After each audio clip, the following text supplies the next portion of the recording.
السلام علیکم، بسم اللہ الرحمن الرحیم۔ امیر المومنین حضرت عثمان ذی النورین رضی اللہ تعالیٰ عنہ کے سنہری دور کے آخر میں فتنہ اور فساد کا دروازہ کھلا اور دیکھتے ہی دیکھتے مدینہ منورہ میں بلوائیوں اور باغیوں نے امیر المومنین کے گھر کا محاصرہ کر کے پانی بند کر دیا۔ یہ محاصرہ 40 یا 49 دن تک رہا۔ اس دوران حضرت عثمان رضی اللہ تعالیٰ عنہ چاہتے تو صحابہ کرام کو جمع کرتے اور باغیوں کی سرکوبی کر کے انہیں سخت سے سخت سزا دیتے، لیکن آپ نے مدینہ منورہ کی پاکیزہ سرزمین پر خون بہانا پسند نہ کیا اور مصلحت پسندی سے کام لیتے ہوئے ان باغیوں کو بار بار سمجھاتے رہے، مگر فسادی لوگ اپنے فساد سے باز نہ آئے۔ سن 35 ہجری 18 ذوالحج جمعے کے دن عصر کی نماز کے بعد کچھ لوگ گھر کے پچھلے حصے سے دیوار کود کر اندر داخل ہوئے اور آپ کو نہایت بے دردی سے شہید کر دیا۔ آپ اس وقت روزی کی حالت میں تلاوت قرآن کر رہے تھے، اس وقت کے جب حضرت عثمان غنی رضی اللہ تعالیٰ عنہ کو ناحق شہید کیا گیا۔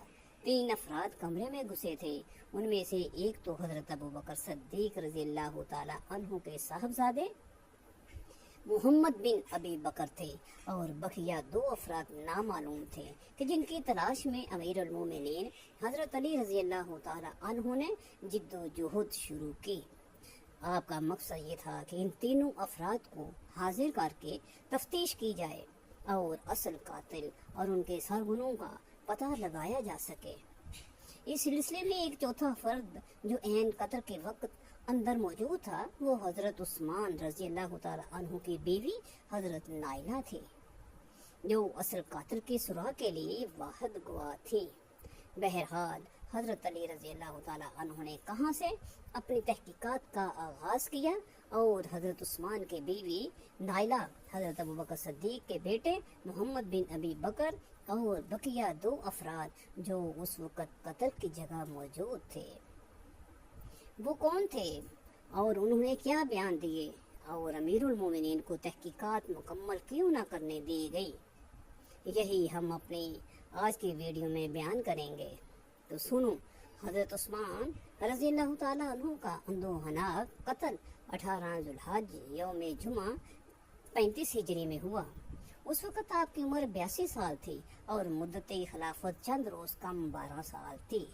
آپ کی شہادت کے بعد 3 روز تک مسلمان بلا خلیفہ رہے اور یہ ایک ایسی خطرناک صورتحال تھی کہ جس میں بلوائیوں کی دہشت گردانہ سرگرمیاں اپنی عروج پر تھیں اور مدینہ منورہ بری طرح ان کے تسلط میں تھا۔ پھر انصار و مہاجرین میں سے چند جیل صحابہ کرام سرگرم ہوئے اور موقع کے نزاکت کو بھانپتے ہوئے حضرت علی رضی اللہ تعالیٰ عنہ کی خدمت میں حاضر ہوئے اور عرض کیا، آپ ہی کی ذات ہے جو خلافت کی سب سے زیادہ مستحق ہے، ہاتھ بڑھائیے، ہم سب آپ کی بیعت کے لیے آئے ہیں۔ آپ نے حالات کو دیکھتے ہوئے فرمایا، آپ لوگ کسی اور کو خلیفہ منتخب کر لیں، جس کو آپ سب خلیفہ منتخب کریں گے میں بھی اس کی بیعت کر لوں گا۔ انہوں نے کہا، آپ کی موجودگی میں کوئی دوسرا اس منصب کا مستحق نہیں ہے، لہذا ہم آپ کے علاوہ کسی اور کو اس عہدے کے لائق نہیں سمجھتے۔ آپ نے پھر معذرت کی مگر وہ اپنی ضد پر قائم رہے، جس کے بعد آپ نے منصب خلافت کے لیے بیعت لینا شروع کر دی۔ حضرت علی رضی اللہ تعالیٰ عنہ نے منصب خلافت پر جلوہ افروز ہوتے ہی سب سے پہلے جو کام کیا وہ حضرت عثمان کے قاتلوں کا سراغ لگانا اور انہیں عبرت ناک سزا دینا تھا۔ اس مقصد کے لیے آپ نے تحقیقات کا آغاز فرمایا اور سب سے پہلے حضرت عثمان کے بیوی حضرت نائلہ کے پاس تشریف لے گئے۔ آپ نے ان سے پوچھا، بتائیں حضرت عثمان کا قتل کس نے کیا ہے؟ کتنے لوگ تھے جو اندر داخل ہوئے تھے؟ اگر آپ ان کو جانتی ہیں تو ان کی مکمل تفصیل بتائیں۔ انہوں نے بتایا کہ وہ لوگ کون تھے میں نہیں جانتی، البتہ محمد بن ابی بکر اور 2 شخص گھر میں گھسے تھے جن کو میں پہچانتی نہیں۔